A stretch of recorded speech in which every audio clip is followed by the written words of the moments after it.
আকারে মাত্র একটি নখের সমান অর্থাৎ ১.২ সেন্টিমিটার হলেও গলার জোরে বিশ্বকে তাক লাগিয়ে দিয়েছে খুদে মাছ ডেনিয়েনেলা সেরিব্রাম। সমুদ্র বা জলাশয়ের গভীরে বাস করা এই মাছটির গলার জোর এতটাই বেশি যে এটি অনায়াসেই একটি পূর্ণবয়স্ক হাতির চিৎকারকে হার মানিয়ে দেয়। বিজ্ঞানীরা পরীক্ষা করে দেখেছেন এই ছোট্ট মাছটি প্রায় ১৪০ ডেসিবেল পর্যন্ত তীব্র শব্দ তৈরি করতে পারে, যা মানুষের কানে রীতিমতো যন্ত্রণার সৃষ্টি করার মতো উচ্চমাত্রার। যেখানে একটি হাতি সর্বোচ্চ ১১৭ ডেসিবেল শব্দ করতে পারে, সেখানে এই ক্ষুদ্র মাছটির দাপট সত্যি অভাবনীয়। এই প্রচণ্ড শব্দের রহস্য লুকিয়ে আছে মাছটির শরীরের এক চমৎকার ও জটিল প্রকৌশলে।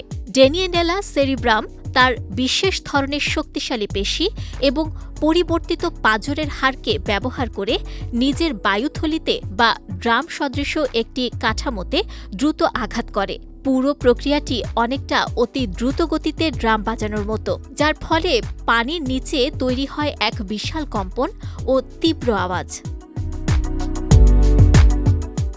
মূলত প্রজননের সময় সঙ্গীকে আকর্ষণ করতে কিংবা প্রতিদ্বন্দ্বীকে ভয় দেখিয়ে নিজের এলাকা রক্ষা করতে এই উচ্চ শব্দকে তারা প্রধান হাতিয়ার হিসেবে ব্যবহার করে। তবে কেবল শব্দ নয়, এই মাছটির অনন্য বৈশিষ্ট্য হল এর প্রায় স্বচ্ছ শরীর। বাইরে থেকেই এর অভ্যন্তরীণ অঙ্গপ্রত্যঙ্গ এমনকি মস্তিষ্কের কাজও পরিষ্কারভাবে দেখা যায়। আকারে অতি ক্ষুদ্র হলেও এটি যথেষ্ট জটিল আচরণ করতে সক্ষম, যা স্নায়ু বিজ্ঞানীদের জন্য গবেষণার নতুন এক দিগন্ত খুলে দিয়েছে।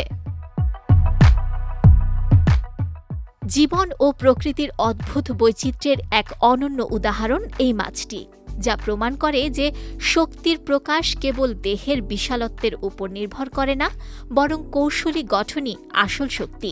ভবিষ্যতে মানুষের মস্তিষ্কের কার্যপ্রণালী ও স্নায়ুতন্ত্রের রহস্য উন্মোচনে এই ছোট্ট মাছটি বিজ্ঞানের অন্যতম মডেল হয়ে উঠবে বলে আশা করা হচ্ছে। বিজয় টিভি নিউজ ডেস্ক।